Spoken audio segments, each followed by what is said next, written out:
Wells Fargo is what's been a signed mortgage again, 20 years later. Now, before we dive in, just a quick reminder. This video is for informational and entertainment purposes only, and should not be considered financial advice.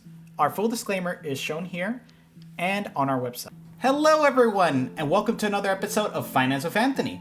So today we're going to be discussing two key topics today. The first one, of course, which is the buzz of everyone's day, is mortgages and homes. That's the first component we're going to be talking about. And the second one's going to be mainly related to employment-related activities, such as, hey, I just got laid off, what do I do with X? Or how can you actually decide whether you should increase or decrease your 401k contributions? Let's dive right into some stories here and see what the buzz is all about. Alright, so let's see our first story here. Mortgage payments went up $400. I need help. My mortgage payment went from $1,700 to $2,100. My mortgage company, Chase Bank, said that this was due to an escrow shortage. I had my homeowner's insurance lowered by roughly $1,000 and checked with my local tax office, and they told me my taxes have increased $400 over the last 5 years. I gave Chase Bank all this information and my mortgage is still $2,100. How does this work? So let's dive right into hey, what the heck is an escrow? So an escrow usually is established when you have a mortgage, and usually this is in most cases managed by the bank. So this escrow specifically is usually used to collect all your property taxes and your insurance payments. Also, if you do also have, if you do put in less than 20%, this will also take, in your mortgage insurance payments as well. So these three items usually are part of the escrow package. Now, what do banks do in order to determine whether or not they need to set up an escrow is the first thing. And the second thing is, how much would it be? So the first thing is usually when you get into a mortgage, it's usually required to have an escrow, in order for the bank to manage your funds. So usually this week, for, as I said, the taxes, the insurance, and the mortgage insurance payments. The bank wants to ensure that you make the payments on time, or they make the payments on time, so you don't lose your property to any of these kinds of expenses, especially taxes. If you don't pay your taxes, the government can actually seize your property. So that's why it's important that you pay your property taxes. They usually perform something called an escrow analysis. Usually for the year, they estimate how much is going to be your your annual payment for these three kinds of expenses. And of course, I said mortgage insurance is optional, so that one is only for anyone who pays less than 20% down payment. And then determine from that analysis how much they need to take out of your account. However, things happen. Sometimes, I've actually had this in my case where I originally had an insurance payment for $1,500, but it got canceled. And then, my insurance actually went up from $1,500 to $3,000. So the original escrow analysis was not sufficient to actually cover this, increase in $1,500 for the insurance. So most likely what I'm going to see in my next fiscal year is going to be an escrow, adjustment where I would actually have to account now for that extra $1,500 that, of my insurance. Of course, property taxes also usually go up, a couple of percentage points every year as well. So this also impacts your escrow as well. Now, every year you can actually ask for the escrow analysis and say okay, so what are the estimated payments? And then how much will my escrow be, withdrawn from my account every time I make a payment to the mortgage company. However, one thing to keep in mind is when we have these kinds of situations where, for example, you short paid for a year, that's another item that can actually increase your escrow payment in the following year. And the reason for that is because you had something called a shortfall, where you didn't pay enough into the escrow, and effectively the bank had to foot the bill. So now they're going to recoup their funds, for the next year by taking back essentially what they footed the bill for. Usually, the best thing I would recommend to do is online. Usually your mortgage broker, such as Chase, or if you use another mortgage broker, they'll have basically a statement saying hey, what was your initial escrow balance, of course, at closing?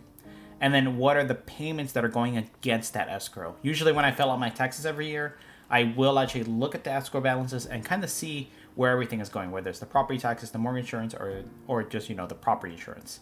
And then I make the assessment as well to see if their numbers line up with what I'm seeing. In most cases they do, and there's no issue. So overall, having an escrow with a bank in most cases does make your life easier, as long as, of course, you continue to keep track of it and make sure that things are getting paid properly.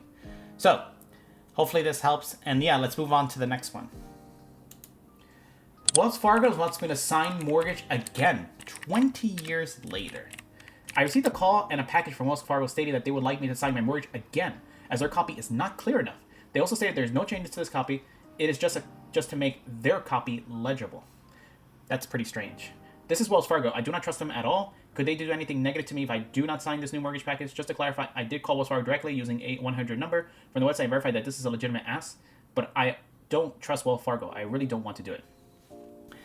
So, I would say, it's been 20 years, and, they still haven't checked the paperwork. Then overall, I would say you shouldn't have to worry about, it not being legible. Usually, in most cases, within the first 2 or 3 years, a bank will, come back to you and say, like, hey, this one paper that you signed wasn't legible. In most cases, I've had mortgages for 4 or 5 years, and they've never come back with, this issue. So, as long as you sign properly, all your signatures are pretty similar, then it's usually fine. Now, in most cases, there is some documentation saying, like, hey, if any of our copies are illegible, then, we'll ask for, we'll ask you to re-sign. However, after 20 years, I would say that's that's a pretty long window, and I personally wouldn't re-sign any documents at that point. And at the same time, the main reason they probably wanted you to sign this document is usually for a couple of reasons. Usually, maybe they want to sell the loan to someone else. And banks do that all the time, trust me. I think my current mortgage right now was actually sold already twice. from my original lender to now 2 new lenders, and it just keeps getting tossed around. Yeah, so that's pretty normal for that to happen. For mortgage lenders to have to sell their loan to someone else. So in most cases, this is probably what's happening with yours. So when they notice that, like, hey, the documentation is starting to get a little bit, the documentation isn't, as clean as they want it to be, where maybe the signature isn't as legible, maybe one of the sheets you signed, that's probably why they came back to you. Now, I personally, would, feel hesitant after 20 years to sign something, because you never know what are the new terms of this agreement, even though they say that, it's probably the same document. You never know. Especially, I would even say, like, even seeking, like, legal counsel in this case just to confirm what they're saying is correct.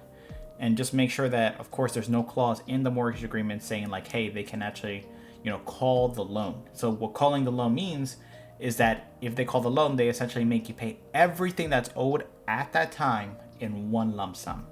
So just be careful with that and make sure that there is no call clauses for you not signing this one agreement. So let's see what the next question is all about. Laid off today. I'm sorry to hear that. How long until my FSA is deactivated? Actually asking for my mom. Oh, okay. She elected to do 3.3K into her FSA this year. She just got laid off today, but didn't spend any of the FSA yet. We just called Health Equity now and got her card activated, but how long until it's deactivated? Will charges get bounced? Edit. Genuinely curious how something like this gets downvoted. LOL, it's a very honest question. So, just to kind of be transparent on this one, usually in most cases, an HSA or an FSA, usually these kinds of, and of course, like commuter benefits, of course, all of these kinds of items, usually they're all tied to the specific employer. And in most cases, once your employment ends with this employer, they have the right to terminate these items with you and essentially remove you from getting any benefits from them. So my honest advice here is if, she's been laid off recently, then I would recommend trying to spend this like crazy. Like, I know this sounds terrible to say, but basically go on a shopping spree and try to spend those 3.3K as quickly as possible on items that hopefully you'll need.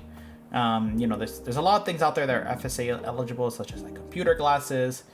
You could definitely research a lot of the things that are FSA eligible. But the key thing is, before the employer initiates the sequence of cutting off your FSA completely, even though it is technically your money, make sure to spend it as quickly as possible, because it's kind of like a use it or lose it kind of thing. And I actually had an instance where I had commuter benefits that were tied to a specific employer, and once I was no longer employed at that employer, I actually lost, it was roughly like $1,000. So overall, it's important to make sure that when you're gainfully employed and something, God forbid, happens, either you leave the firm or sadly you're laid off, you have to spend the benefits as quickly as possible, or if not, you might even lose them. So yeah, that's my piece on this one. And yeah, let's move on to the next one. Hello everyone, my name is Anthony and I'm the host of TheLostSanctuary. I hope you've been enjoying our content so far, and if you have, please feel free to like and subscribe. Also, we have our website up here, and we also have some socials down here. And as always, leave your comments down below.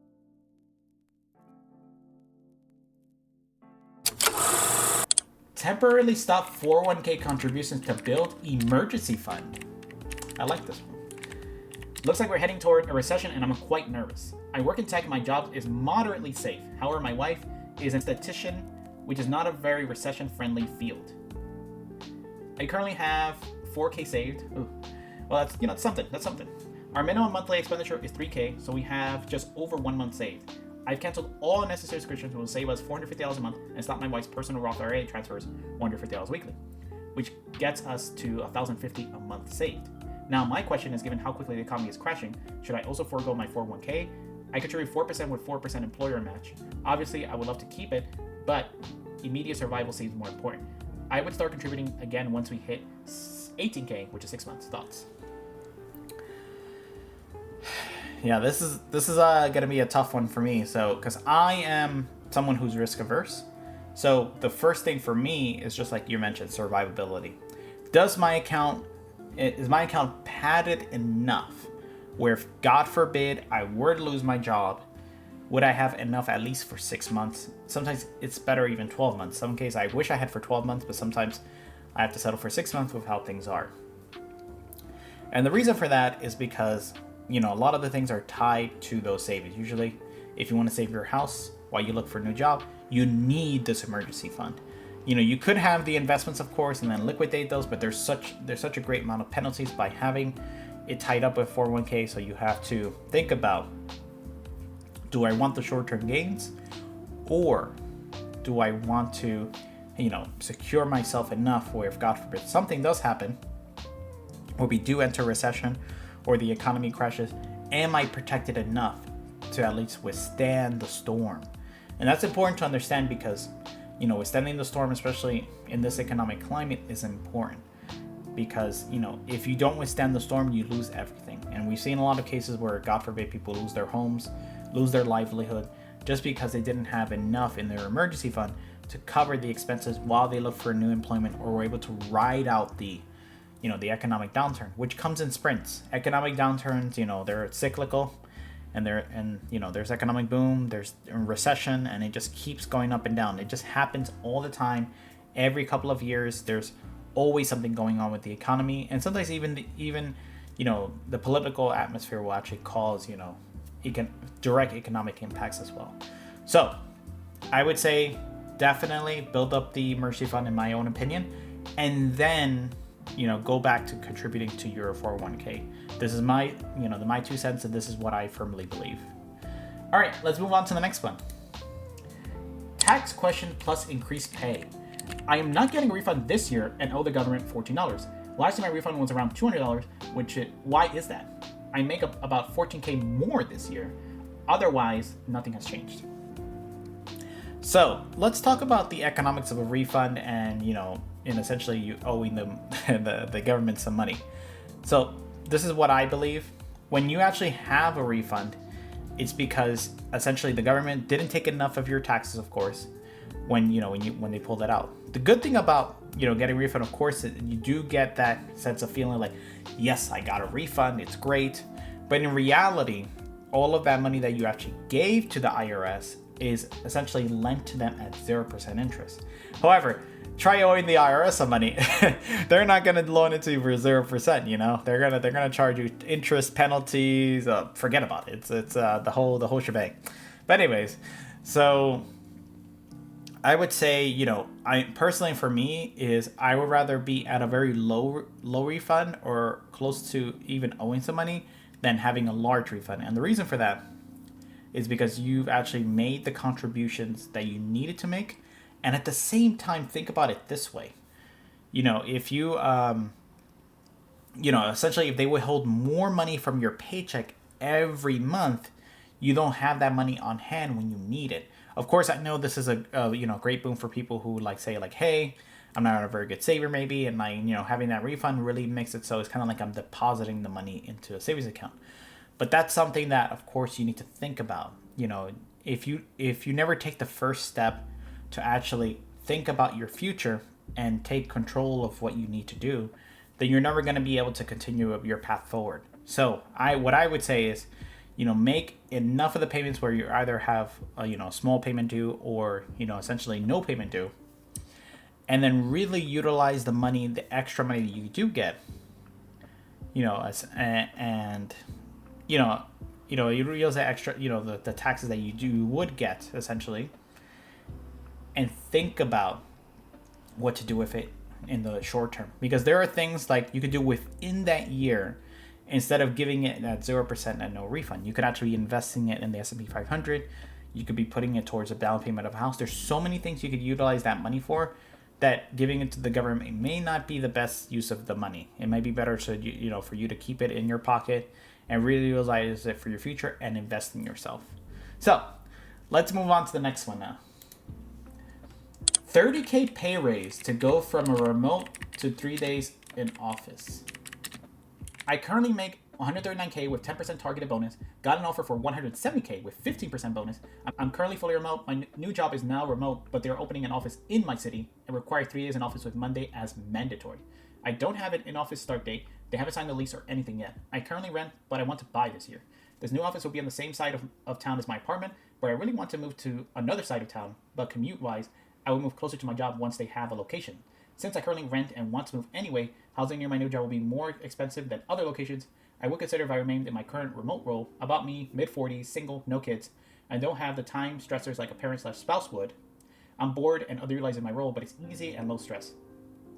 I really like the people I work with. This new job will be more challenging and has more growth opportunities. I'm not living paycheck to paycheck. Financially, I'm very comfortable, but the extra money would really help me more comfortably afford a home in today's market. Plus, let's not act like inflation isn't kicking folks' bottoms. If I were to get laid off from either job, the skills and positions from the new job would enable me to land another job quicker than my current role. And in my current role, merit increases are about 2% a year. That's not so good. Please help me weigh this new job offer. Thank you. TL/DR, single, no kids, 30K pay increase to go from fully remote to 3 days in office. So, before even deciding, what you want to do, usually fully remote roles to me feels like, it all depends on what do you want to do in life? Is career more important to you? Or do you want the flexibility of being able to be, with your loved ones at home and, having a little bit more flexibility in what you do? That's what the remote option really offers. So I would say that's the first thing you need to look at when you're considering these two roles. In most cases, if you have no obligations, then, going into an office like hybrid, I would say is a feasible option. And the reason for that is because, I myself was fully remote for quite a bit. And then once I actually found out, started doing more hybrid approach and last year,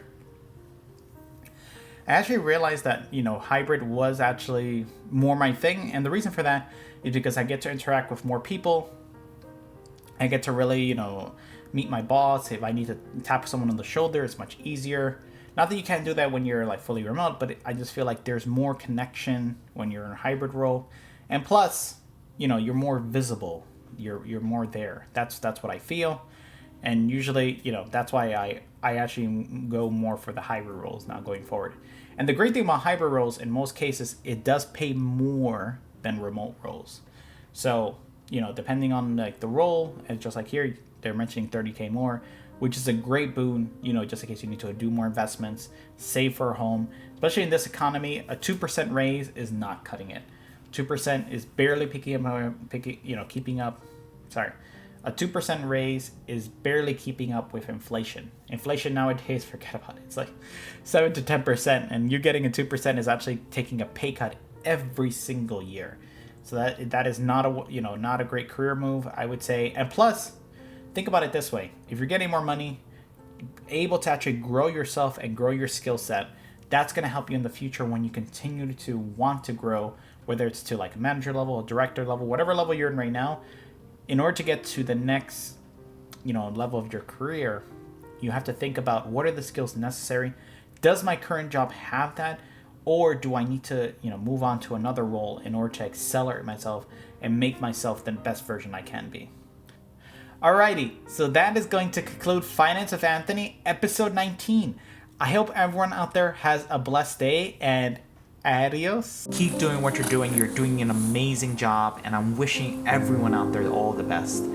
Alright, until next time, adios.